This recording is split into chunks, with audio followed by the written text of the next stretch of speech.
Hey, bienvenue à Inspiration aujourd'hui pour une 24e édition. Et oui, je suis seul aujourd'hui, un peu intimidé de commencer ça tout seul, mais je suis vraiment.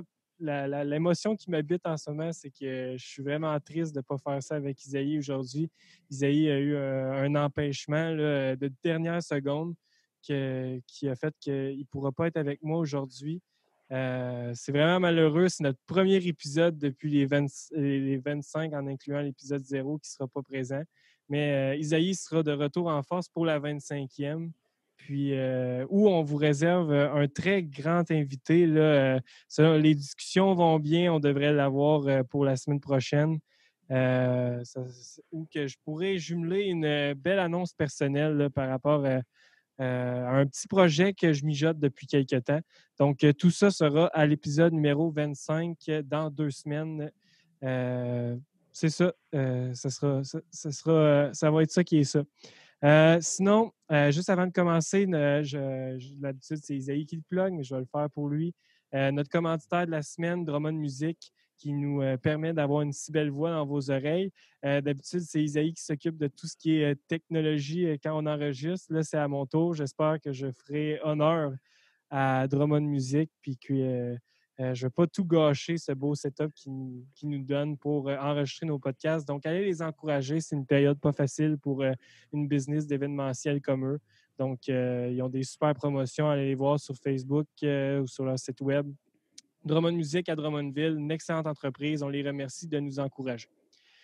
Sinon, avant de commencer, je veux toujours plugger notre plateforme du plan de match.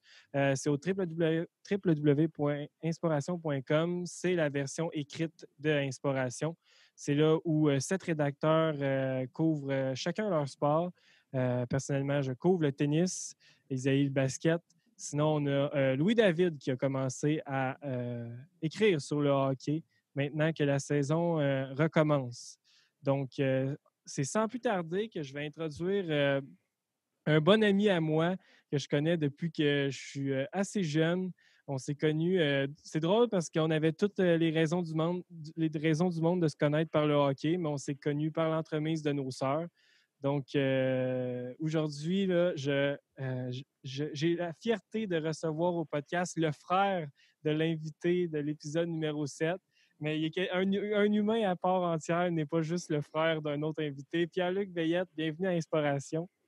Merci, Moanto. Merci pour l'invitation. Eh ben, c'est moi qui te remercie. On en avait parlé dans les premiers épisodes, comme quoi on voulait t'inviter. Ça avait passé proche à la fin de l'été, juste avant que tu retournes aux États-Unis jouer à NCAA.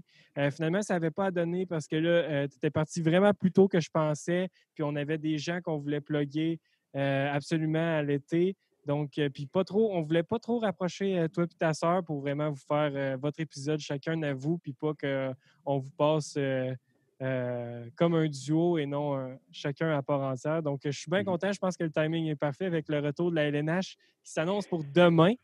Ouais, Euh, ouais, c'est ça. Ça va être le fun. Est-ce que tu es énervé que ça commence? Ouais, ouais, je suis assez content. Là. Ça va faire de quoi écouter la TV, puis tu sais, ça va nous occuper un petit peu dans ces temps-ci. Là. Fait que ça devrait être pas pire. Je pense que le Canadien, à part ça, il semble pas avoir un bon club aussi. Ça va être intéressant.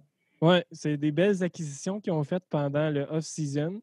Puis, non, j'ai bien hâte que ça commence. Moi, en tout cas, j'arrête pas d'achaler mon entourage comme quoi que ça commence demain. Puis, je pense que tout le monde est content que ça commence. Comme ça, je vais pouvoir arrêter d'en parler ou Ouais. d'en parler davantage, qui sait. Donc, Pete, on va commencer. Comment ça a commencé le hockey pour toi? Moi, je me rappelle là, d'avoir eu quelqu'un qui était 1 an plus vieux que moi dans le hockey mineur à Drummondville, puis qui était pas mal meilleur que moi, qui avait pas mal beaucoup plus de talent que moi. Donc, veux-tu me parler de comment ça a commencé le hockey? Ben, je pense que en partant, c'est mes parents qui m'ont introduit au sport. Là, tu sais, veux pas, mon père, il a joué au hockey quand il était jeune, puis c'était un grand fan de hockey, il est toujours. Puis je pense que ça a commencé à l'Arena de Saint-Cyril de Wendover, où c'est que la première fois, dans les premières fois, mettons, j'ai commencé à patiner, puis ensuite de tout ça, je pense que en grandissant, on a eu la patinoire de chez nous. Mon père a travaillé fort pour nous faire une patinoire dans la cour extérieure. Fait que ça c'est sûr que ça l'a grandement, grandement aidé, là, dans le fond, pour les shots puis les skills individuels, c'est sûr que ça l'aide toujours. Puis Mhm. après ça, ben, tu sais, j'ai joué dans le hockey mineur là, pas mal toute mon enfance à Drummondville, fait que ça ressemble à ça. OK. Puis tu sais, toi, mais tu avais quand même beaucoup de talent parce que tu faisais tout le temps les équipes intercités à chaque année.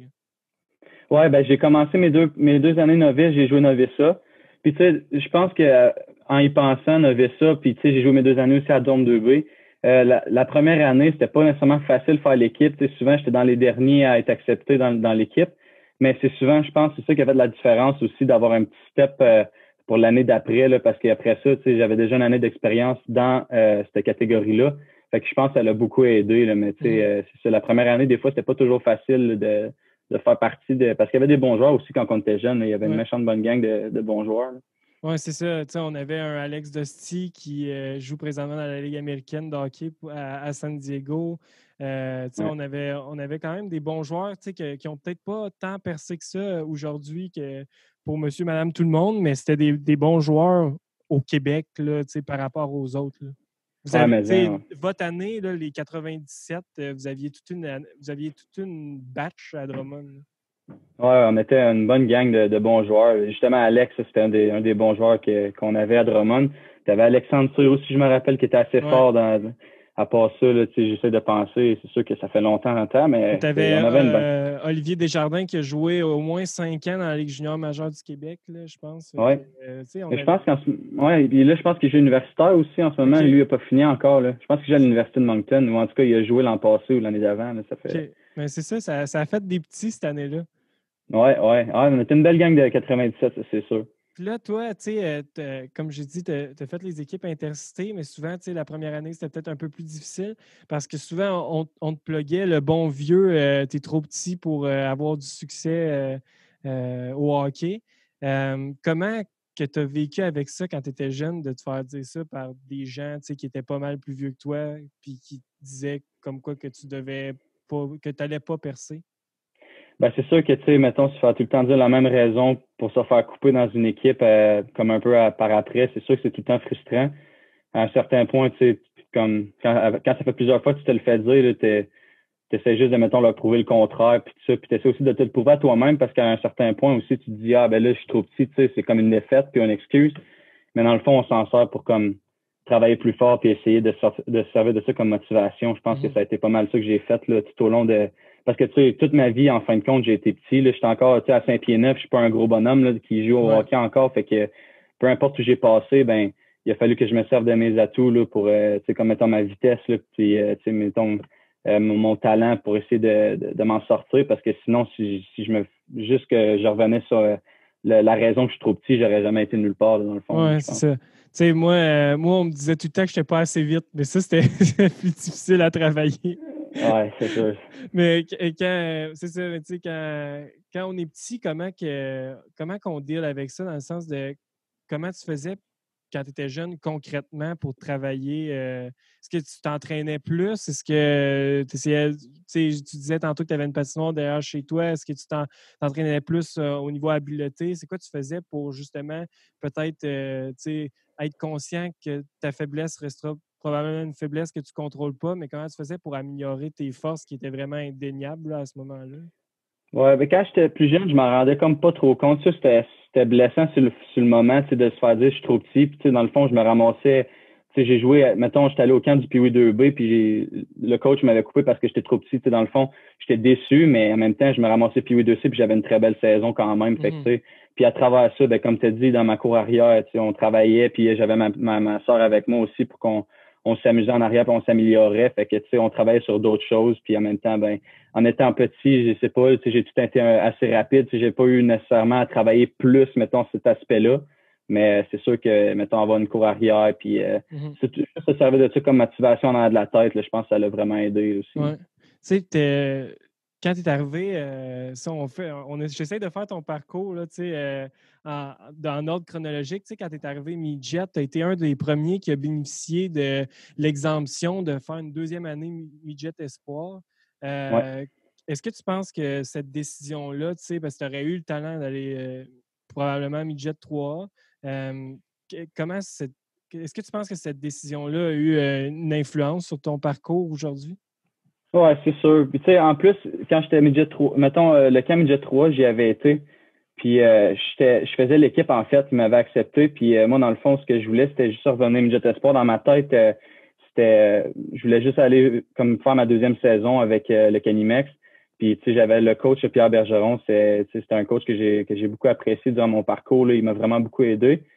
Puis je savais pas, mais au fil de mon camp d'entraînement midget 3, j'ai su par après que je faisais l'équipe. Mais j'ai comme un peu déçu le coach en disant que. Puis tu sais, il y avait des bons joueurs cette année-là. Il y avait Félix Lauzon qui était dans l'équipe, il y avait Hugo Roy, tous des joueurs que tu sais, ça l'a joué junior majeur après ça. Donc après ça, tu sais, moi, dans ma tête, quand je suis revenu après ça, Espoir, ben, j'ai juste là, tu parlais de ma grandeur, mais dans le fond, c'est ça. Là, tu sais, après ça, c'est. Je sais plus trop où je m'enlignais avec ça, là, Ouais. mais je me suis perdu un peu avec ça, mais en tout cas, la grandeur, ça n'a pas été vraiment un facteur après ça, je pense. Ouais. Mais c'est ça, ma question, c'était de faire une deuxième année midget espoir, d'être un des seuls qui est deuxième année dans une ligue de première année, comment c'était? Je dirais que c'était pas nécessairement très différent parce que juste l'année d'avant, on est Bantam, 2 ans. Là, c'était un peu le même principe, mais midget. Il y a aussi, tu restes 3 ans midget quand même. Là. Si tu joues midget 3, tu peux jouer plusieurs années. Mais je pense que c'était juste, ça me donnait, mettons, un avantage chez certains parce qu'à 16 ans, c'était espoir. Tu avais comme 5 gars que tu pouvais garder comme 16 ans. Fait que, tu sais, c'est sûr qu'on avait un avantage. Puis en plus, nous, l'autre avantage qu'on avait, on avait des très, très bons 16 ans. Il y avait moi, Antoine Leblanc, Émilien Boilly, puis Max Ferland. Puis on était assez solides là, de ce côté-là. Fait que c'est sûr que nous, ça nous a beaucoup aidé notre équipe. Puis aussi, on a une très, très belle saison cette année-là. Fait que ça m'en dit beaucoup. Là. Ouais. Puis tu m'as parlé tantôt, là, quand tu m'avais envoyé un peu des notes pour préparer l'épisode, ça, je ne le savais pas. Là, pourtant, c'est pas mal dans les années qu'on était assez proches. Tu as été blessé cette année-là, puis il est arrivé quelque chose d'assez particulier. Tu veux-tu m'en parler un peu? Oui, ben dans le fond, cette année-là, justement, quand je suis allé au camp du 3A, je suis revenu après ça avec le Canimex.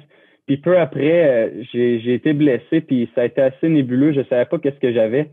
J'étais comme blessé à une jambe, puis dans le fond, durant ce temps-là, j'avais été voir plusieurs professionnels, plusieurs spécialistes pour essayer de trouver qu'est-ce que j'avais. Puis ça l'a pris, là, tu sais, nomme-les toutes, là, les physios, les massos, les orthothérapeutes, je les ai toutes vues. Ouais. Puis on était prêt de trouver vraiment ce que j'avais. Fait qu'à un certain point, il a fallu que je me rende à l'hôpital. Puis à un moment donné, j'ai fait un X-ray. Puis ils ont regardé comme l'os, mettons, en gros plan. Puis c'était assez. Ça a été une semaine difficile pour nous parce que c'était un orthopédiste, je pense. Il avait dit que c'était une possibilité d'un cancer osseux. Fait que ça a été quand même un assez gros choc pour moi puis ma famille. Puis ça nous a comme fait penser un peu en second plan, le hockey, la place que ça avait aussi, là. Ouais. Fait que durant cette semaine-là, ça a été assez stressant parce qu'après ça, j'avais comme une autre batterie de tests à passer pour être sûr que c'était vraiment ça. Okay. Puis j'ai fait un test de médecine nucléaire. Là, il passait, mettons, je pense que c'était comme certains gaz dans mon corps pour essayer de trouver comme la cause de tout ça. Mais finalement, j'ai fait une résonance magnétique, là, un IRM, puis ça l'a déterminé vraiment que c'était une blessure de croissance. Dans le fond, mon os était comme un peu effrité. Puis, dans le fond, comme ça portait à confusion sur le X-ray, fait que dans le fond, c'est ça. Puis, tu sais, eux autres n'ont comme pas le choix. Il faut que ce soit transparent. S'ils pensent que c'est telle affaire, ça a beau être un cancer, ils n'ont pas le choix de le dire, tu sais. Fait que ce bout-là, ça a été assez rough là, pour moi. Fait que c'était... Mais heureusement, tout était correct après ça. Puis la seule affaire que je pouvais faire pour ma blessure, c'était attendre. Fait que c'est un autre bout difficile. C'est qu'il n'y avait rien que je pouvais faire pour, mettons, corriger ma blessure. C'était juste patienter. Fait que... c'est ça, des blessures de croissance. Moi, il m'était arrivé la même chose quand je jouais au tennis. Là. C'était comme le muscle qui s'attache en dessous du genou. Okay. Moi, à cause d'avoir trop grandi et trop de sport, d'intensité en même temps, c'était ultra inflammé, cette attache-là.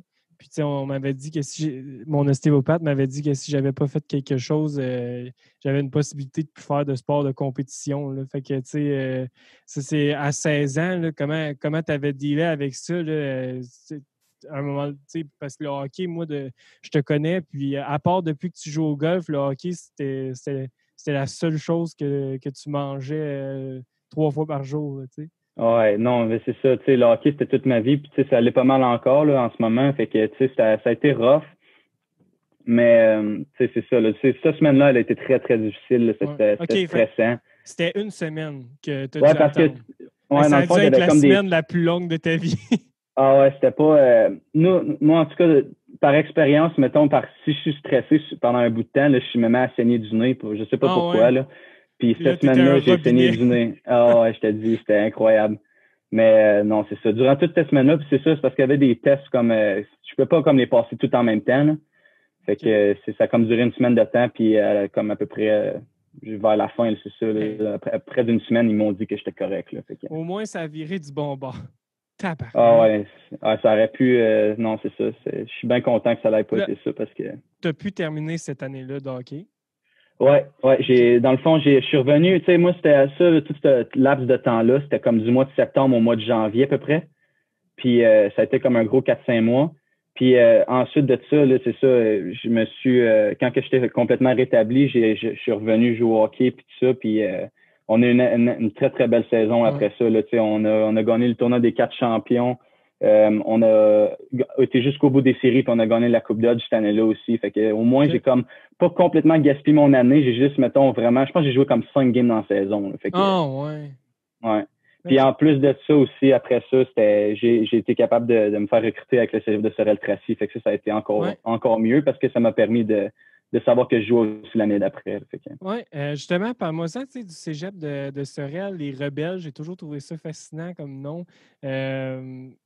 Comment ça s'est passé? Tu sais, le collégial, c'est une ligue qui est un petit peu méconnue du grand public, tu sais, au niveau de son calibre de jeu. Tu peux-tu m'éclairer un peu? C'est quelle sorte de joueurs qui vont là? Souvent, les joueurs après, est-ce que c'est ceux qui vont universitaires? je pense que les joueurs qui vont jouer collégial, il y en avait beaucoup dans mon temps, comme il y a quelques années, c'était des joueurs qui sortaient du juvénile. Puis tu en avais quelques-uns aussi, ça sortait du midget 3 puis du midget espoir. OK. Fait que, tu sais, mettons, le bassin de hockey, je trouve qu'il était quand même assez fort, là. Puis tu avais aussi des gros noms qui ont joué pendant le temps que j'étais là, là. Il y a des joueurs qui, ça a continué à jouer universitaire, puis d'autres qui ont joué, mettons, dans d'autres ligues qui sont assez fortes, là. Fait Mhm. que c'est ça, je pense que le collégial, c'est un assez beau calibre là, pour justement le développement. Puis à travers tout ça aussi, moi, ce que je trouvais important, c'est de continuer mon éducation aussi Ouais, en ouais, ayant ouais. un diplôme d'études collégiales. Là. Fait que c'est aussi pour ça que j'étais content d'aller là. Puis c'est l'avantage à tout le monde d'aller jouer collégial en même temps. Là. Tu joues au hockey, tu vas à l'école, tu as un plus. Fait que, Ouais, c'est ça. Moi, c'est un peu une approche que je trouve que la Ligue junior majeure du Québec manque, tu sais. Parce que toi, tu as participé au camp des voltigeurs, mais pour toi, c'était pas une avenue, là. non, non, c'est ça. Ben, tu sais, moi, cette année-là, les voltigeurs, j'avais 17 ans, puis l'équipe était assez forte, là. Tu sais, mettons, les 4 lignes là, que tu avais d'aucun entraînement, puis tu avais plus que 4 lignes aussi, là. Ouais. Mais les 4 lignes que j'avais dans mon équipe, là, tu regardais les noms, là, puis je savais qu'il y avait aucune chance. Puis moi, de toute façon, j'avais tout le temps eu en arrière de la tête que je voulais aller jouer NCA. Fait que pour aller jouer en NCA, ben, tu sais, il faut que je garde mon éligibilité. Fait que je pouvais pas rester plus que 48 heures au camp d'entraînement. Ah ouais, Puis, c'est bien ouais. sévère. Ouais, les règlements NCA, là, ça, je pourrais t'en parler pendant 2 jours. Il y a des règlements, puis il y a de la paperasse, ça, c'est incroyable. Là. C'est pas. Puis surtout, mettons, pour les Québécois, là, parce que nous, on vient pas des États-Unis, fait que c'est comme toute la paperasse qui vient avec ça. C'est vraiment difficile. T'en parleras à ma mère, elle était si bas, elle a travaillé fort avec moi en tout ça. Ouais, ouais, ouais, j'en doute pas. Mais c'est ça, parce que tantôt, tu me disais, ouais, je suis resté 2 jours au camp des voltigeurs. Moi, je pensais que 2 jours, c'était comme, tu sais, une expression, là, je suis resté 2 jours. Mais non, t'es vraiment resté 2 jours. Ah ouais, j'ai respecté ce règlement-là parce que je voulais vraiment pas que ça serve contre moi. Là, Ouais, ouais, ouais. je voulais vraiment. Parce que moi, tu sais, c'est ça, en parlant de ma grandeur tantôt, j'ai tout le temps su que mon développement était plus tardif. Fait que je savais que, mettons, moi, si je voulais essayer de percer au hockey, il fallait vraiment que je prenne ce chemin-là, selon moi. Là. Fait que OK. c'est pour ça que je suis ici aujourd'hui, dans le fond. C'est pour Ouais. toutes les choses que j'ai pris en conséquence, dans le fond. Là. Puis pourquoi tu penses que c'était ce chemin-là à prendre? Ben, encore une fois, ça revient avec l'école, tu sais, c'est comme, je suis allé au cégep, puis j'ai fait mon 3 ans avec mon diplôme, puis ensuite, ben, c'est l'université. Fait que après ça, j'avais le choix. C'est sûr, j'aurais pu aller jouer, mettons, universitaire canadien, Mhm. mais j'ai essayé de parler à quelques équipes, j'ai essayé avec l'université de Trois-Rivières, puis ça n'a Ouais. pas fonctionné. Mais encore une fois, tu sais, j'avais mon rêve d'aller jouer NCAA. Fait que Mhm. ça l'a bien fonctionné en allant jouer junior en Ontario aussi après. Là. Fait que, Puis, tu sais, tantôt, tu parlais des règles NCAA. Qu'est-ce que tu voulais dire? ben, les règlements, c'est comme plus les conditions d'admission à la Ouais. NCAA, si tu Ben, veux. c'est ça, Comme ouais, c'est ça, je veux dire. Tu sais, tu me dis, Hey, je pourrais t'en parler pendant ben, longtemps. c'est pas, mettons, c'est comme, c'est surtout de la paperasse, comme je disais, tu sais, il faut que tu envoies tes notes, puis, mettons, en envoyant tes notes, il faut que ce soit ton école qui, mettons, l'ait scellé, puis il faut que tu aies, mettons, un sceau officiel de l'école, mettons, mais des fois, là, tu sais, le sceau officiel de l'école, moi, j'étais à Marivier, j'étais à Jeanne-Mance, tu sais, j'étais comme à plusieurs écoles, fallait Ouais, que ouais. j'aille voir, mettons, mes écoles, que ça fait quoi, ça fait peut-être 10 ans que j'ai pas été, tu sais, ça fait longtemps de ça quand même, là, mettons 5-10 ans. Fait que crime, fallait que j'aille revoir, mettons, mes anciennes écoles pour ces documents-là. Fait que OK. c'est tout qu'un. Ouais, c'est du travail en ça. Ouais, non, c'est Que- compliqué la NCA, là, parce que tu es un fan de golf. Je sais pas si tu connais le YouTuber GM Golf. ouais, j'ai su Ouais. en plus. Ouais, ben, c'est ça. Ben, lui, il avait voulu aller NCA. Puis à cause qu'il avait fait genre une poignée de dollars en Ouais, revenus sur YouTube, pas le droit à NCA. ouais, ben ça, gars, tu vois, c'est un des règlements. Puis ça, c'est aussi le règlement avec le junior major au Québec. C'est que le junior major, c'est une ligue qui est professionnelle parce que tu as un salaire. Puis Ouais, c'est pour un ça qui est aussi que maigre, là, mais. qui est très maigre, mais tu sais, dès que tu reçois, mettons, de l'argent ou dès que tu reçois, mettons, quelque chose qui n'est pas relié avec l'équipe, là, tu sais, parce que tu peux recevoir de l'équipement comme, mettons, des patins ou tu sais, une paire de culottes, des affaires comme ça, mais tout ce qui est relié à l'argent ou quelque chose comme ça, c'est Ouais. banni. Fait que c'est une raison, c'est un des règlements, justement. Fait que, Mhm. Puis avant la NCA, là, parce que tu sais, c'est sûr que je veux qu'on parle de la NCA, là, je trouve ça super cool d'avoir quelqu'un au podcast qui joue là-dedans. Tu as fait un petit segment avec les sénateurs juniors dans la CCHL. ouais. Euh, Moi, là, avant que tu y ailles, je connaissais zéro cette ligue-là. Je me disais, si Pierre-Luc s'est perdu quelque part, il y a une équipe qui l'a ramassé sur le coin de la rue, puis il a fait, viens t'as joué avec nous. Mais non, ça devait être un calibre qui devait avoir quand même du bon sens. Tu veux-tu nous en parler un peu de cette ligue-là? Parce que c'est vraiment pas connu ici. Ouais, ben comme toi, là, avant que j'aille là-bas, j'avais pas vraiment d'idée c'était quoi ce ligue-là, moi non plus, parce que Junior A au Québec, c'est du local, tu sais, c'est pas Ouais. c'est aucunement ben c'est pas compétitif, là. Fait que puis le coach d'Ottawa, ça faisait 2 ans, je pense, quand j'étais au Cégep de Sorel, qui me parlait. Puis il voulait m'avoir, mettons, comme à peu près à chaque début d'année pour que j'aille avec eux. Mais tu sais, moi, comme j'ai dit plusieurs fois, l'école, c'est important, fait que je voulais avoir mon diplôme dans mes poches. Fait Ouais. que après ma 3e année avec le Cégep de Sorel, ben, je cherchais une place pour continuer à jouer. Puis là, j'ai comme vu, mettons, cette opportunité-là, comme je l'ai pris, puis je suis décidé d'aller là-bas. Puis la Ligue Junior A, mettons, pour la décrire un petit peu, il y a beaucoup de joueurs, mettons, surtout en Ontario, là, puis ben, il y a, la ligue, cette ligue-là est différente aussi à travers le Canada. Tu as la ligue en Alberta, tu as la ligue en Saskatchewan, en Colombie-Britannique. C'est toutes des bonnes ligues, là, mettons, puis il y a plusieurs joueurs qui sont repêchés dans la NCAA à travers le Canada dans ces ligues-là. Fait que c'était surtout genre c'est un gros attrait pour moi là, d'aller jouer en Ontario pour le junior A là-bas. Fait que Puis c'est surtout pour ça que je suis allé. côté école, tu faisais quoi pendant que tu étais à Ottawa? Ben c'est ça. Le côté école, j'ai comme pris une année semi-off, là, si tu veux, OK. parce que j'ai comme été ma première. Ça, c'est un autre dérèglement de CIE, je vais en reparler justement. Je pense que là, c'est un peu compliqué, mais il me semble quand tu as 20 ans, t'as pas le droit d'être à temps complet. Fait que j'ai pris de l'école à temps partiel pour ma première session comme d'automne. Fait que j'avais 2 cours à l'Université d'Ottawa en psychologie. Puis après ça, dès que tu tombes à 21 ans, ou que, mettons, tu es dans ta session, que tu vas avoir 21 ans, il faut que tu sois à temps complet. OK. Fait que là, après ça, je suis tombé à temps complet. J'ai fait comme une session en ligne, là, dans le fond, avec l'Université de TELUX, si tu sais c'est quoi. Là. Fait que j'ai fait Oui, j'en ai fait.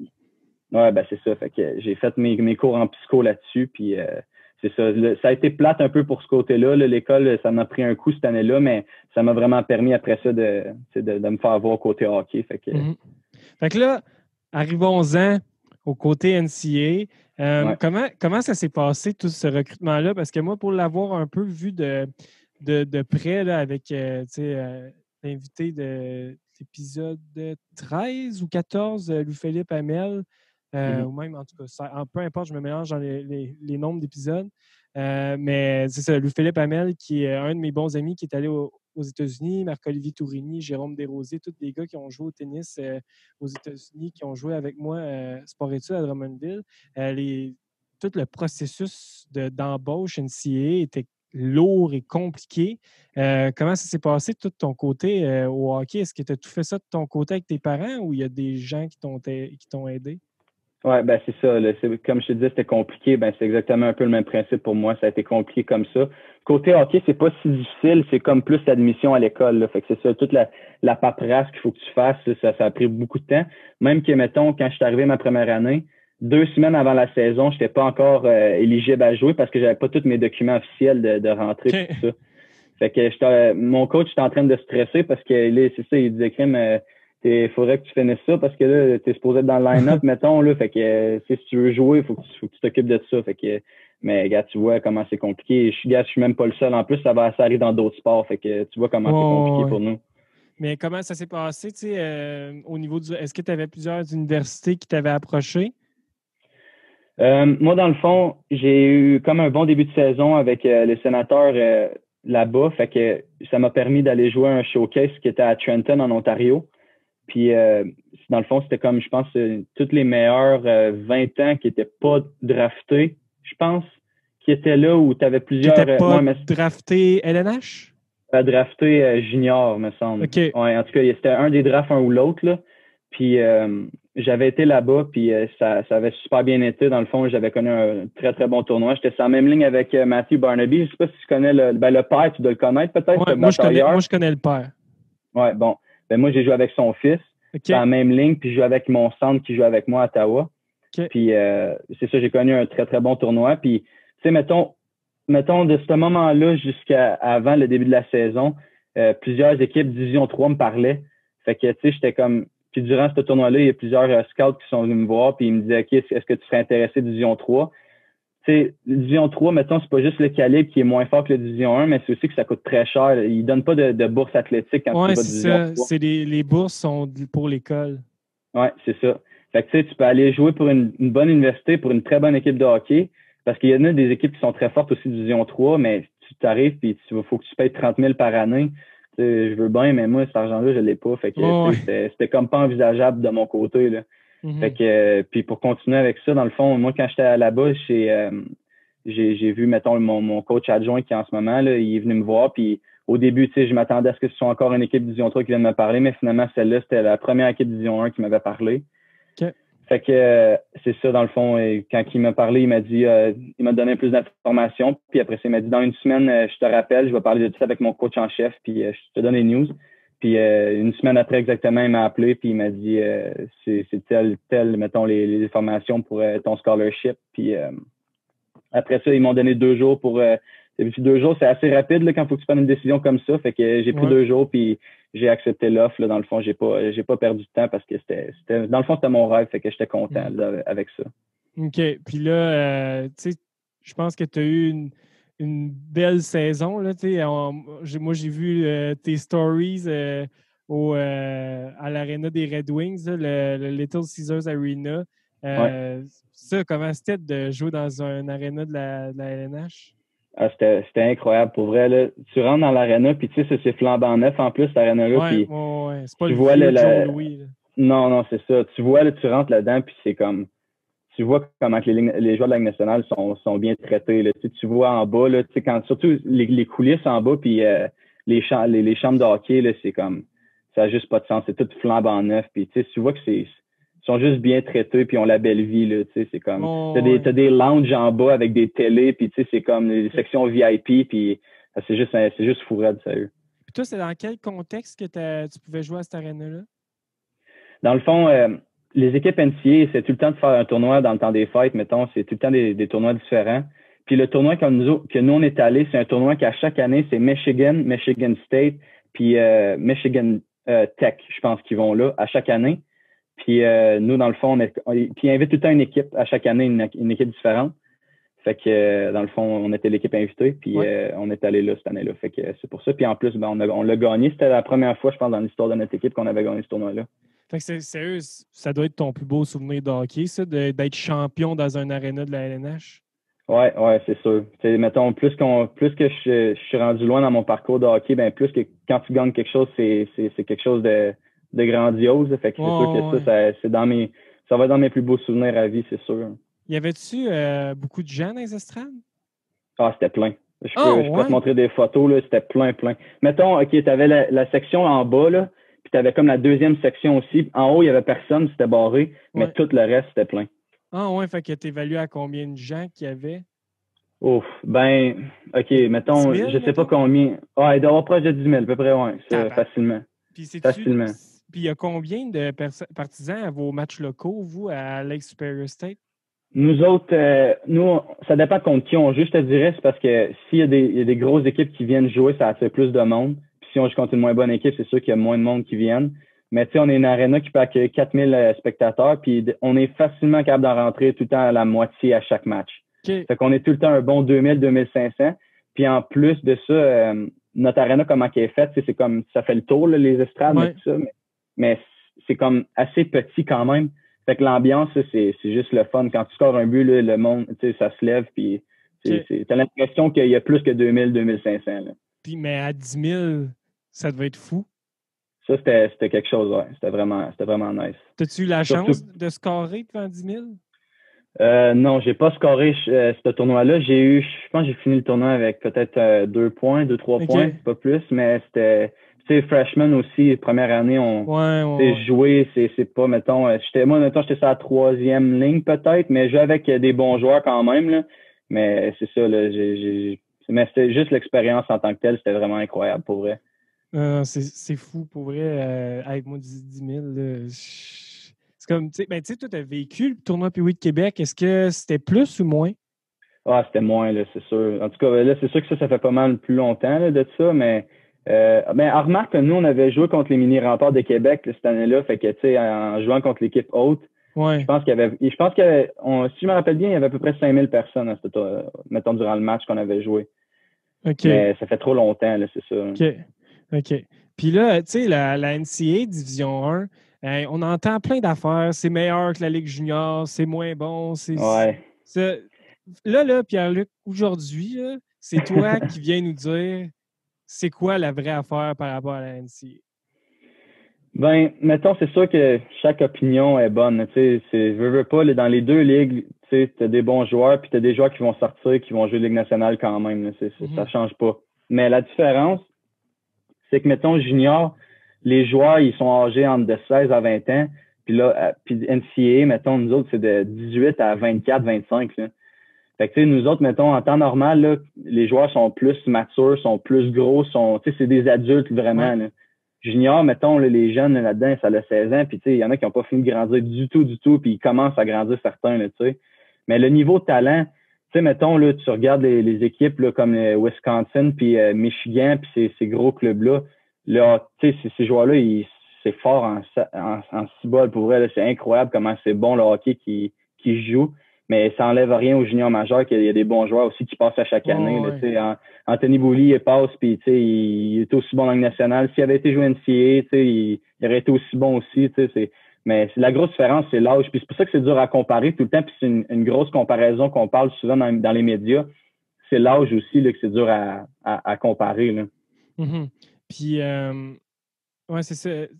Toi, tu as déjà joué, hein? Là, je veux pas dire m'induire en erreur, mais tu as déjà joué contre Cole Caulfield.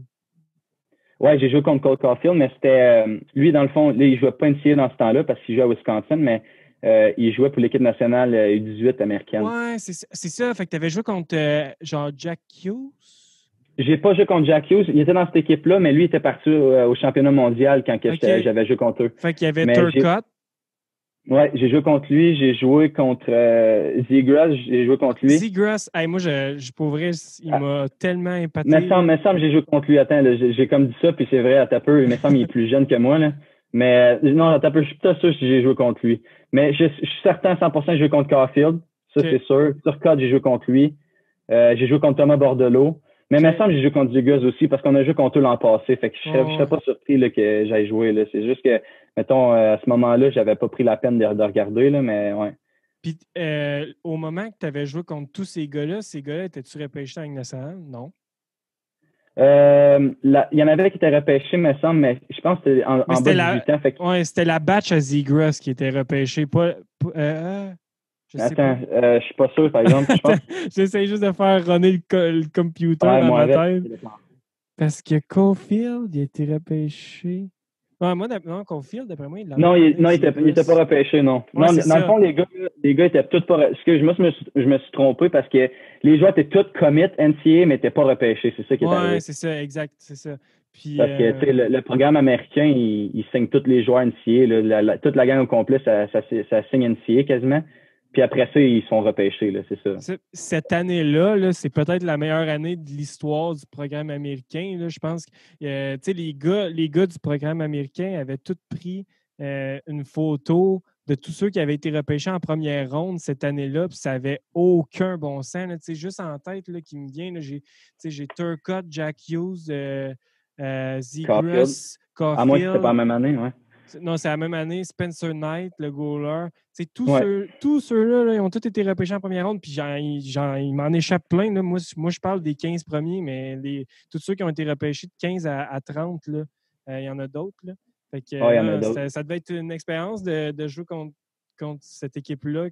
Aujourd'hui, quand il y en a Zegras, probablement Knight, Caulfield vont tous avoir des belles carrières dans la Ligue nationale. Ça va être quand même quelque chose qui va être intéressant à suivre là, quand tu as déjà joué contre ces joueurs-là. Ouais, c'est sûr. C'est quelque chose c'est aussi pour ça que c'est le fun jouer contre ces équipes-là. Nous, dans le fond, ces games-là comptent pas quand on joue contre eux. Mais c'est juste le fun de jouer contre ces joueurs-là parce que tu vois que ils ont en bas de 18 ans, puis nous, mettons, la moyenne est de 22 ans peut-être dans notre équipe. Oh, ouais. Mais c'est incroyable le niveau de talent que ces joueurs ont. C'est pour OK. vrai, là, tu les regardes patiner, là, puis ils sont tout le temps en mouvement. Puis dès qu'ils touchent la rondelle, tu vois que les autres sont juste à l'aise avec la rondelle, ils peuvent faire ce qu'ils veulent. C'est juste là, c'est incroyable comment que ils sont. C'est du talent brut dans le fond. Puis je pense aussi là, dans leur développement, puis dans les pratiques qu'ils font, il y a beaucoup, beaucoup de pratiques qui sont consacrées aux skills individuels. Puis c'est pour ça que aussi les gars sont forts. Là. Ouais. Mais si tu veux mon opinion sur Caulfield, moi je pense pas qu'il va faire un long feu. Parce que moi, je veux Ouais. t'en parler de Caulfield, là, puis je suis vraiment pas un fan. OK, mais attends, je vais changer mon programme de segment à la fin, puis on se OK, gardera ça pour la fin, OK? Parce que là, ça va parfait. titiller le monde. Parfait, puis j'ai des bons arguments, puis ils sont durs à... En tout cas, tu vas voir, on en reparlera tantôt. OK, parfait. J'ai pas hâte parce que là, moi, je le vois dans ma soupe. Euh, c'est ça. Fait, toi, tu m'avais parlé aussi de Minnesota State, St. Cloud State, des universités qui sont réputées pour être Ouais. pour tout démolir. Y a-tu des joueurs qui te viennent en tête avec qui tu as joué ou contre qui tu as joué, puis tu fais comme. Ou c'est vraiment la force du programme qui fait ces universités-là que c'est bon? Ben, c'est sûr que, mettons, après, à chaque année, quand les joueurs des programmes, ils percent puis ils vont plus haut, mettons, la renommée de l'équipe augmente aussi. Fait que ça l'aide, mais tu sais, mettons, comme Minnesota State, c'est la meilleure équipe qui est dans notre division, puis cette équipe-là, à chaque année, ils n'ont pas de problème à recruter des jeunes parce que justement, ils sont bons à chaque année, puis ils finissent premiers quasiment à chaque année dans notre division.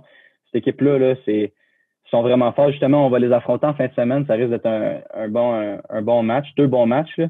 Mais cette équipe-là, en partant aussi, ils sont super bien coachés.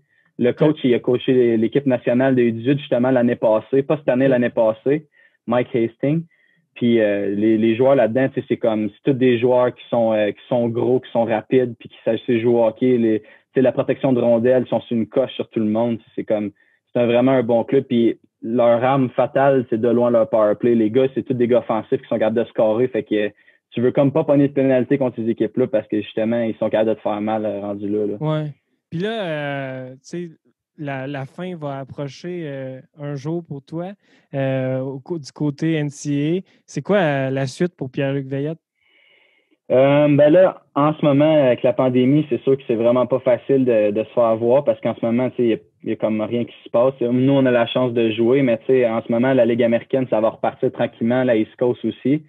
Fait que le recrutement, il était comme une gang de gars l'année passée, au mois de mars, tous les joueurs qui espéraient jouer East Coast puis Ligue américaine, ben eux n'ont pas joué parce que c'était arrêté, tu sais. Ouais. Fait qu'eux autres, ils attendent encore, mais nous, on va se rajouter à cette batch-là, parce que moi, dans le fond, je prévois sûrement terminer cette année à Lake State. Fait que en ayant mon diplôme, mais là, je peux essayer d'envisager d'autres options. Mais c'est ça, la pandémie, ça l'aide vraiment pas, là, mais de toute façon, encore une fois, je reviens avec l'éducation. Moi, je vais compléter avec mon bac. Puis avec mon bac, j'aimerais ça aller à la maîtrise et au doctorat. Fait que c'est sûr que c'est de quoi que je garde en tête. Là, j'applique au Québec. Fait que si je suis accepté, puis tu sais, sûrement tu sais comment c'est difficile des fois à rentrer dans les programmes au Québec. Là, c'est assez contingenté partout. Fait que on va voir comment ça va aller de ce côté-là. Mais tu sais, mettons, si ça fonctionne pas côté école, je dirais pas non à, mettons, l'expérience East Coast, voir comment que c'est, mais tu sais, vraiment pas en faire ma vie, parce que si tu fais pas beaucoup d'argent en fin de compte, puis même dans la Ligue américaine, tu sais, les gars font 80 000 par année, mais les gars, ils disent pas tout le temps qu'à 80 000, il faut qu'ils payent leur appart. Puis tu sais, mettons, je te donne un exemple, là. Mettons, tu joues pour les Marlies à Toronto, mais ton appart là, dans le centre-ville de Toronto ou dans le coin de Toronto, là, c'est combien par mois ton appart? Tu sais, il y en a que ça va à 2000 par mois, là. Fait qu'à 2000 par mois, tu fais ça fois 12, puis juste ça, là, ce montant-là, tu enlèves ça de ton paycheck en partant, puis tu sais, tu as ta bouffe, puis tout le reste. Puis là, dans East Coast, l'avantage, c'est qu'eux autres, ils payent pas cette partie-là, mais ils ont un très moins gros salaire. Là. Fait que, en fin de compte, les gars, ils font pas beaucoup là, pour qu'est-ce qu'ils font. Là. Puis l'Europe, c'est pas quelque chose qui t'intéresse? L'Europe, c'est quelque chose qui m'intéresse, mais c'est ça. Il faudrait que je regarde comment ça irait. Puis tu sais, j'ai ma blonde aussi qui est à la maison. C'est ça, je m'en allais dire. T'as une blonde au Québec qui a hâte que tu reviennes 24 heures sur 24 ici. Là. Ouais, c'est ça. Puis je sais qu'elle va écouter le podcast, fait que là, c'est ça. Mais non, mais c'est ça, ça va faire 6 ans qu'on est ensemble, fait que c'est sûr que elle est dans mes plans aussi. Il faut quand même que je pense à ça. Puis c'est pour ça que l'Europe, c'est un peu moins attirant à cause de la distance. Puis tu sais, en allant en Europe, là-bas, tu peux rester pas mal plus longtemps. Puis tu sais, je pense que c'est plus viable. Le salaire est mieux aussi, là, tout dépendant où tu joues. Mais c'est ça. Tu sais, puis de toute façon, encore une fois, l'école, il faut que je continue. Fait qu'il faudrait que j'aille à l'université là-bas. Fait que on faudrait qu'on voit un peu plus en profondeur. C'est bon. C'était une bonne réponse de Politically Correct. Ouais, ben ça, je me sauve les fesses en disant ça. Good. Hey, je pense qu'on a fait quand même un bon petit tour sur ton parcours. Maintenant, on va parler de ton inspiration. Alex Kovalev. Hey, Alex Kovalev, j'étais assez content quand tu me dis ça. Tu sais, c'est quelqu'un qui a marqué l'imaginaire. Tu sais, tous les gars qui ont mon âge, ton âge, tu sais, c'est lui qui nous a fait vraiment vivre nos premières émotions de hockey. Là. Ouais, ben, tu sais, quand il est arrivé à Montréal, je pense que c'était déjà une vedette en partant. Tu sais, il avait joué avec les Rangers avant ça, puis tu sais, on savait qu'il était bon. Mais tu sais, juste, mettons, pas juste le joueur de hockey, mais aussi la personne qui était. Je pense qu'il donnait beaucoup aux charités, puis tu sais, c'était vraiment un bon gars. Il prenait le temps de faire les interviews, puis tu sais, des fois, les Russes ils ont peut-être une mauvaise réputation pour plusieurs raisons, mais moi, je trouvais que lui, il était vraiment sympathique. Puis tu sais, le voir aux médias, je l'aimais bien, Alex. Puis tu sais, c'est comme... puis après ça, tu sais, je trouvais que c'était en étant mon idole, ben tu sais, je regardais beaucoup à lui là, pour m'améliorer puis tout ça. Puis ça mène à parler du DVD qu'il y avait sorti, là, puis des skills puis tout ça. Là. Hey, moi aussi, je l'avais. Ouais, ben je pense qu'il y a eu beaucoup de jeunes qui l'ont eu, ce DVD-là, parce que c'était assez populaire là, dans ce temps-là. Moi, je me rappelle, je l'avais demandé pour Noël, puis dès qu'on l'a eu, là, on a mis ça dans la TV, puis après ça, on est sorti dehors parce qu'on avait la patinoire en arrière de chez nous. Fait que là, on est allé mettre ça en pratique, mais c'était incroyable. Tu sais, tu vas encore sur YouTube pour voir les choses qu'il faisait. Tu sais, il shotait à une main. Oui, c'est ça, je m'en allais dire. Tu te rappelles-tu qu'il faisait des revers à une main top net? Ouais. Puis, tu sais, mettons, moi, des fois, pour le fun, je vais essayer, là. Mais c'est tough faire ça, là. Ça n'a pas de sens. Faut que tu sois fort. Crime. Fait que, non, pour vrai, c'était une des affaires qu'il faisait que c'était juste incroyable. Après ça, tous les drills qu'il faisait, là, dans le DVD, c'est comme... Nous, moi puis ma soeur, on essaie de refaire la même chose, puis c'est un peu comme ça qu'on s'est amélioré un peu là-dedans. Là. Fait que... Avec son petit bâton, pas de casse, méchant, il était pauvre, il était juste parfait. Là. Ouais. Il venait avec le poster en plus dans le DVD. Je pense que c'est encore accroché dans ma chambre. c'est vrai, ça, je me rappelais pas de ça. C'est vrai, j'avais le poster aussi. Hey, je me rappelle, j'avais une toute petite TV, là, pas plus grosse là, que. Tu sais, que. Hey, ça rentrait entre les deux sièges d'en avant de mes parents dans une petite minivan. OK, ouais. J'avais une petite TV qui rentrait là, pas plus grosse que les TV qui étaient incorporées dans l'auto, sauf que nous, on l'amenait. Puis je me rappelle, j'écoutais le DVD de Kovalev, puis hey, combien de fois je dois l'avoir écouté pour vrai? D'après moi, tes parents aussi étaient tannés de l'entendre Kovalev parler à la TV. Ah, c'est sûr, mais non, c'était bien le fun. On a passé gros du temps.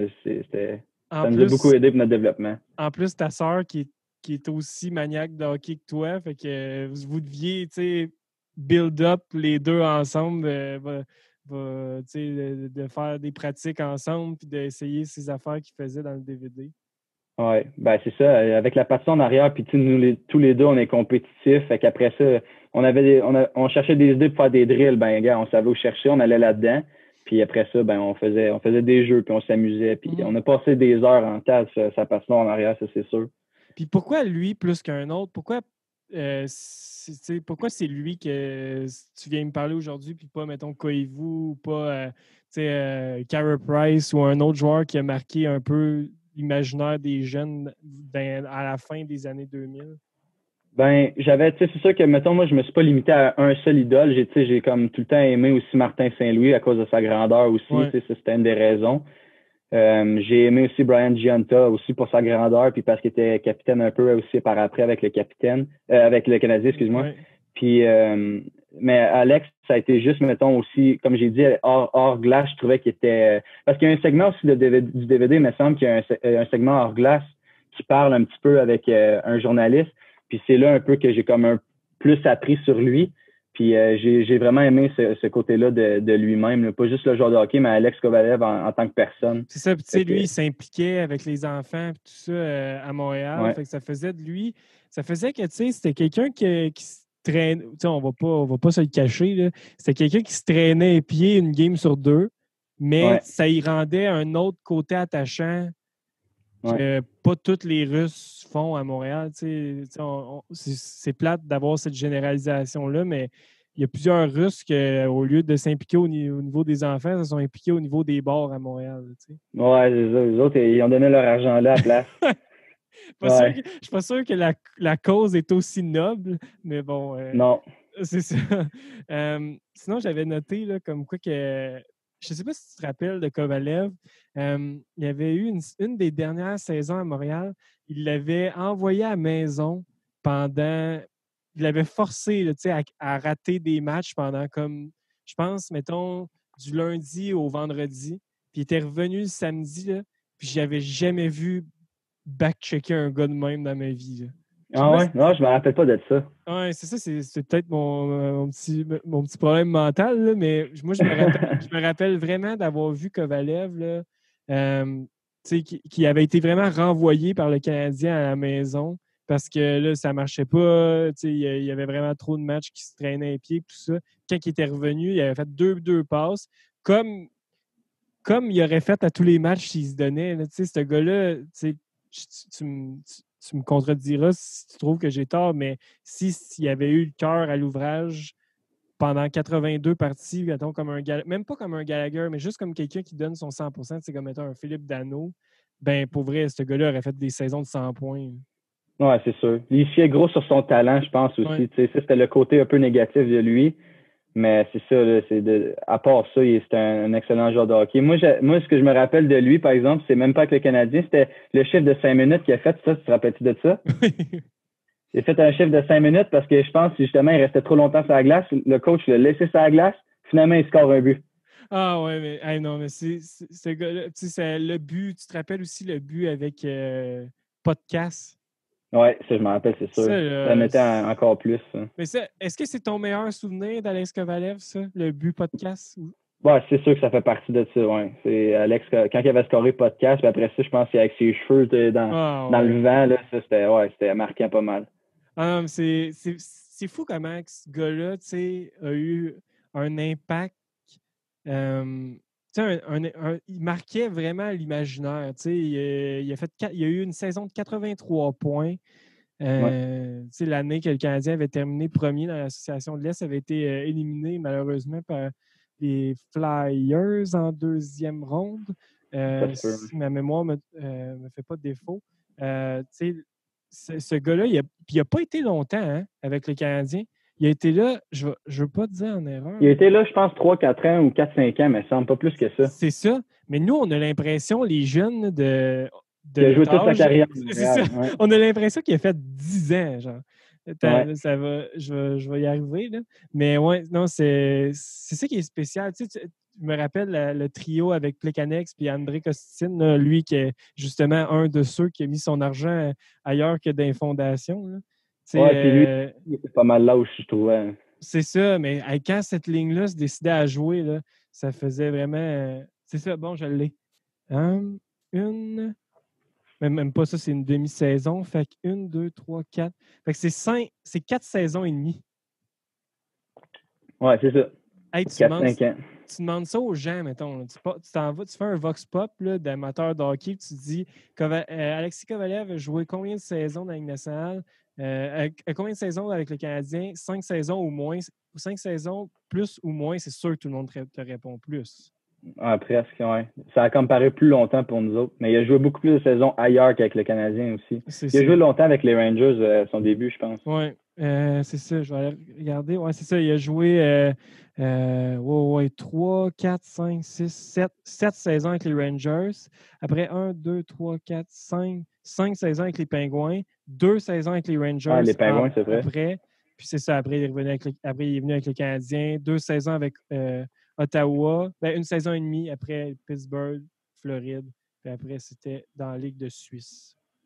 Fait que c'est ça. Un beau parcours quand même. Oui, c'est ça. Ça a été. Puis, toi, mettons, qui tu penses qui a marqué le plus l'histoire du Canadien, Kovalev ou Koivu? Ah, ben là, je pense que c'est Koivu. Il faut y aller avec, mettons, son histoire aussi. Là. Je pense qu'il était capitaine du Canadien pendant un bout de temps. Puis, quand il y a eu le cancer, puis tout ça c'était assez rock'n'roll. Il était malade, puis après, il est revenu. Puis, moi, je me rappelle l'image, là, surtout que quand il était revenu sur sa patinoire, puis tu voyais enlever son casque, il n'y a plus un cheveu sur la tête. Là, c'était assez émouvant, ce moment-là, je pense. Ouais. Fait que, puis, Koivu, je pense que ça a été aussi un capitaine qui était assez respecté, puis qui va rester dans l'histoire du Canadien pour longtemps. Fait que c'est sûr que Koivu, il passe avant Kovalev, là, selon moi, c'est sûr. Mm-hmm. C'était un grand homme, comme on dit. Oui, c'est ça. Il n'avait peut-être pas eu une saison aussi dominante que Kovalev avait eu avec sa saison de un point par match, avec la saison de 83 points. Mais non, je suis d'accord avec toi que Koivu a peut-être eu un impact plus grand là, que Kovalev. Tu réalises-tu que Alex Kovalev, c'est le dernier joueur du Canadien à avoir eu un point par match? Ah ouais? On n'est pas. Yes. On fait pitié, ça va pas bien à Montréal de ce temps-ci, ouais. Fait que qui est le prochain, tu penses? Est-ce qu'il est dans l'équipe actuelle, le prochain? Moi, je te dis, c'est pas Cole Caulfield, en tout cas. Là, tu me motives en maudit d'arriver à la fin. Je nous garde ça, ce segment-là, pour la fin. Good. Fait qu'on va passer à nos 4 segments. C'était cool, pour vrai, de se remémorer la fin des années 2000, parce que c'est vraiment là que, nous, de 2009 à 1998, toi, tu es né en 1997, fait que on avait maximum 12 ans, fait que c'est vraiment quand on était kid puis on suivait ce joueur-là. Fait que pour vrai, ce joueur-là va avoir marqué le Canadien là, à sa façon. Là. Ah, c'est sûr. Premier segment, Pete, le segment épais ou génie. Ta sœur y a passé lors de son épisode. C'est un segment que, dans le fond, on te fait faire une prédiction. Puis, je vais me mouiller avec toi aussi, même si je l'ai fait dans les derniers épisodes. Mais c'est ça. Donc, on te fait faire une prédiction. Puis après, dans quelques mois, dans quelques années, dépendamment de la question, on a l'air soit d'un épais, soit d'un génie. Fait que moi, je te pose, tu me vois sûrement venir, je te pose la question, qui va être champion de la Coupe Stanley en 2021? Oh, c'est une bonne question. Moi, j'ai le goût d'y aller avec Colorado. Parce que Colorado, là, offensivement, là, t'as McKinnon, c'est sûr. Puis je pense que, mettons, là, c'est sûr, là, je connais pas l'équipe au complet, mais tu sais, t'as Rantanen là-dedans, t'as Landeskog, puis t'as plusieurs joueurs à l'attaque qui sont capables de scorer au début, mais aussi la grosse force du Colorado, c'est leur défense. Puis tu l'as vu, mettons, avec Bowen Byram, avec l'équipe Canada. S'il est capable de faire l'équipe, là, il va juste, mettons, être une addition avec la bonne défense qu'ils ont déjà. Fait qu'avec McCarr, puis Sam Girard, puis tout ça. Je pense qu'honnêtement, j'ai trouvé ça plate parce que mettons, cette année, avant la COVID, j'avais Colorado pour qu'ils gagnent la Coupe. Puis finalement, ils ont perdu contre Dallas, me semble, si je me rappelle bien. Il y avait comme leur 3e goaler, c'était n'importe quoi. Là, puis c'était au 7e match, me semble aussi. Ouais. Fait que, c'était comme vraiment pile face, puis ils passaient en finale de la Coupe. Fait que moi, j'étais bien déçu, mais je pense qu'ils sont comme un contender pour les prochaines années à venir. Là. Fait que, puis tu sais, il y a d'autres clubs aussi que je pourrais dire, mais Colorado aussi, c'est que vu que j'ai fait un voyage au Colorado quand j'étais plus jeune, on n'en a pas parlé, mais avec les Rebelles, on était allé au Colorado. Fait que depuis ce temps-là, quand j'ai été les voir jouer en personne, j'ai comme je suis un peu biaisé dans ce sens-là parce que j'aime bien ce club-là. Là. Ouais. Fait que ton choix Colorado, c'est le même que j'avais fait il y a quelques épisodes là, avec l'épisode de Maxime Boisclair puis l'épisode de Denis Gauthier. Par exemple, moi, j'avais pris cette prédiction-là en prenant pour acquis qu'il allait s'améliorer à la position de gardien. C'est ce qu'ils n'ont pas fait. Fait que là, j'aime un peu moins ma prédiction. Je pense quand même qu'ils vont gagner, mais je pense que la finale va jouer probablement avant le temps dans l'Ouest entre les Golden Knights puis Colorado. Moi, je pense que c'est vraiment les deux meilleures équipes présentement sur papier. Mm-hmm. Je vais garder Colorado. Là, je m'attends à toute une saison de McKinnon. Ouais, moi aussi, il est assez beau à voir, là, mettons, quand il se met à exploser puis avec la rondelle, là, c'est vraiment c'est captivant. Il y a juste lui que tu regardes sa glace. Okay, c'est fou, cette équipe-là, parce qu'il y a de cela 4-5 ans, là, il était complètement dans la cave. Mais vraiment, il y avait une des pires saisons pour une équipe de la Ligue nationale depuis longtemps. Puis là, à cause de ça, tout le monde s'attendait à ce qu'il repêche premier. Mais non, il avait repêché quatrième quand même à cause de la loterie. Mais ils ont probablement eu quand même le meilleur choix au repêchage de ce draft-là en Cale Makar. Oui, puis lui, il a joué NCAA, là, puis il y a eu beaucoup de vidéos aussi qui sont sorties, vu que là, c'est comme tout est rendu médiatique, puis tout, là, mais il est tellement incroyable. Là. Son temps qu'il a passé avec UMass, là, il était dominant, là, il faisait qu'est-ce qu'il voulait avec la rondelle, puis il était juste dominant, il était juste trop fort, puis gars, tu le vois dans le national. Quand que le joueur n'a pas besoin d'ajustement dans le national, là, c'est parce qu'il était très fort aussi qu'il a passé avant, là, tu sais. Ouais, quand tu passes de ne pas jouer avec national à 1 point par match pour un défenseur, je rappelle, ça n'a aucun bon sens. Puis il a fait son début dans la série en plus, lui. Ouais, c'est vrai. Fait que c'est encore pire, là, ça, c'est encore comme une pression de plus, si tu veux, là, parce que les matchs ont encore plus d'enjeux. Fait que il a bien fait, mais tu vois comment il était né pour jouer au hockey, ce gars-là, tu le vois tout de suite. Je te rajoute un petit épais au génie suicide. Cale Makar, Norris ou non cette année? Ben là, il se bat aussi contre Quinn Hughes. Fait que c'est ça, en partie contre Quinn Hughes, me semble, hein, c'est ça? Non, mais moi, je parle de Norris, le meilleur défenseur de la Ligue. Là. Fait que là, il va se battre OK. Edman et tout ça. OK. C'est bon, attends, là, ça, c'est compliqué. Ben là, il se bat contre d'autres joueurs aussi qui sont assez solides, mais moi, je serais pas surpris, mettons, juste mettre ça comme ça, là, je serais pas surpris qu'il gagne parce qu'il est assez fort. Là. Puis tu sais, en plus, là, il est comme un peu plus d'expérience dans le national. Et il pourrait exploser cette année, là, ça, c'est certain. Ouais, mais je sais pas. Ça, ces prédictions-là, je suis pas trop bon là-dedans, mais c'est sûr qu'il devrait être bon, c'est sûr. Il devrait être un bon choix. Good. Segment découverte, Pete. Est-ce qu'il y a un joueur dans la Ligue nationale, un jeune qui rentre ou qui a fait 1 année, 2 années, 3 années, qui n'a pas encore breakout, mais que tu es prêt à nous dire, lui, là, surveillez-le, ça va être the next big deal. Là. Fait que j'imagine que ce ne sera pas Caulfield de ce que tu m'as dit. Non, aucune chance. Non, ce ne sera pas lui.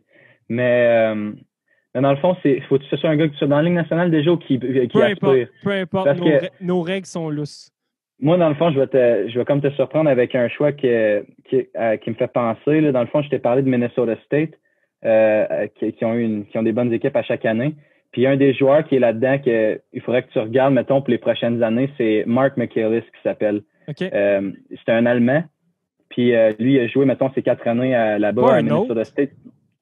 Ouais. Tabarouette, là, avec Stutzley, Peterka, Draisaitl, Sider, à un moment donné, Reichel. L'Allemagne, c'est quoi qu'ils mettent dans l'eau là-bas? Je sais pas, ils doivent mettre de quoi de spécial parce qu'en tout cas, ils ont des bons choix. Le développement, il se fait bien de ce temps-ci parce que justement, lui, c'est un Allemand, puis j'ai jamais joué contre un attaquant aussi intelligent que lui. Okay. Mettons, il est pas exceptionnel dans une chose, mais il est juste bon partout. Puis il a un bon shot, il a un bon patin. Puis lui, il est repêché avec il est pas repêché, il est signé avec les Canucks de Vancouver. Puis là, je pense qu'il a rejoint l'équipe de la Ligue américaine où il va peut-être... je pense pas qu'il a fait l'équipe de la Ligue nationale, mais il va dans la Ligue américaine. Puis moi, je prédis que lui, il devrait être capable de jouer Ligue nationale. En tout cas, s'il sera pas capable, là, il devrait avoir une belle carrière Ligue américaine parce que ça a été un joueur qui... je le regardais jouer puis j'étais impressionné. Là. Puis je jouais contre lui sur la glace, c'était assez quelque chose. OK. Puis comment t'as dit qu'il s'appelle? Je me dis rien. Mettons, là, son nom de famille, c'est Michael, puis rajoute IS, Michaelis, c'est sa prononciation. Okay. Ouais. C'est Michaelis? Mark Michaelis. OK, parfait. On va regarder ça après le podcast. Ouais, je savais que ça allait te surprendre, fait que, mais pour vrai, c'est un joueur qui, mettons, c'est sûr qu'au Québec, on le connaît, probablement personne ne le connaît, mais c'est un joueur qui a gardé un œil dessus, je te dirais. Là. Il est assez impressionnant à voir. Good. Avant-dernier segment actualité, tu en as parlé un peu. Comment ça se passe, la COVID avec le sport aux États-Unis? Tu baignes dedans. Tantôt, tu m'as fait des déclarations assez choquantes là, avant le podcast. Veux-tu nous partager un peu ce qui se passe là-bas? Nous autres, on a la chance de pouvoir jouer. On est assez chanceux parce qu'il y a des équipes qui ont décidé que les autres, leur saison, ça allait pas commencer. Mais nous, dans le fond, l'État du Michigan nous oblige à se faire tester 6 fois par semaine ici. Fait que nous, mettons, le fond du nez sec. Ouais, pas mal. Puis j'ai un beau passage là, avec le bâton qui se fait, le cibol. On va dire, c'est assez facile, mais à 6 fois par semaine, là, c'est comme. Mais maintenant, c'est moins pire, là, on s'habitue là, aussi à le faire à chaque jour avant les pratiques. Là, c'est comme tu t'habitues, puis c'est un peu moins inconfortable que c'était que la première fois. Mm-hmm. Mais ouais, la COVID, c'est sûr que nous, mettons, c'est un peu moins. Je sais qu'au Québec, en ce moment, il y a le couvre-feu, puis c'est assez strict, puis tout ça. Mais nous, dans le fond, les restaurants, c'est fermé. Pas c'est fermé, mais take-out, c'est la seule affaire disponible. Après ça, tout ce qui est loisir, c'est comme bowling, me semble, ça doit être fermé, puis tout ça. Mais au moins, les sports peuvent continuer un petit peu. Puis nous, l'école aussi, c'est en présentiel. On a la chance de pouvoir être face à face. Fait que pour ça aussi, ça continue là-bas. Mais tu sais, il y a les masques partout, ça change pas ici non plus. Là. OK, fait que ça ressemble quand même au Québec quand même. Un petit peu, mais tu sais, on a comme plus de liberté quand même.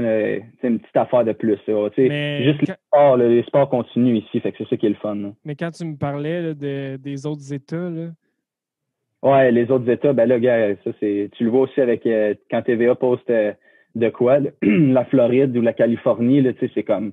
Il y a des parties qui se font. Moi, j'ai des amis qui ont joué avec l'Extate, ou mettons, avec qui j'ai joué junior, qui sont retournés chez eux, puis ça vient de ces coins-là, puis le party, mettons, aux distanciations sociales, ça n'existe pas, eux autres, là-bas. Là, tu sais, hier, c'était le National Championship. C'est sûr que tu en as entendu parler en étant aux États-Unis. C'est une religion là-bas. C'était le National Championship au football. Puis en Alabama, ça célébrait comme si la COVID n'existait pas. Là.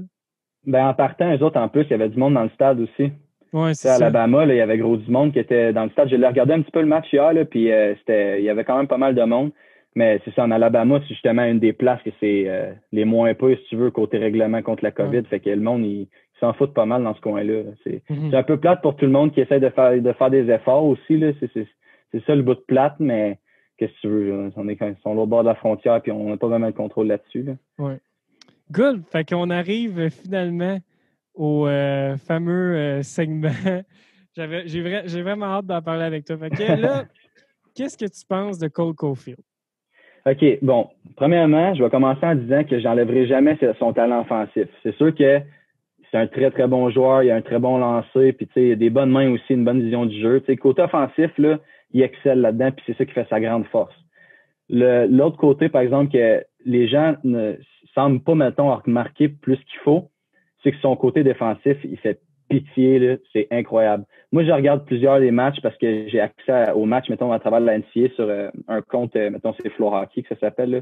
C'est aussi là-dessus que je joue, qu'on peut voir les matchs. Dans le fond, c'est une plateforme qu'on peut voir les matchs. Puis, je regarde des fois, justement, les matchs que Wisconsin vont jouer. Puis, je mets beaucoup d'emphase sur lui parce que, justement, il est drafté pour le Canadien. Puis, tu sais, j'ai comme un peu plus d'importance là-dessus. Puis, des fois, là, c'est sûr que, mettons, ce qu'on va voir à RDS, là, c'est les segments où c'est que il fait un beau but ou une belle feinte, puis tout ça. Puis après ça, on regarde les statistiques du match, puis il finit avec 2 buts, une passe, puis toutes ces affaires-là.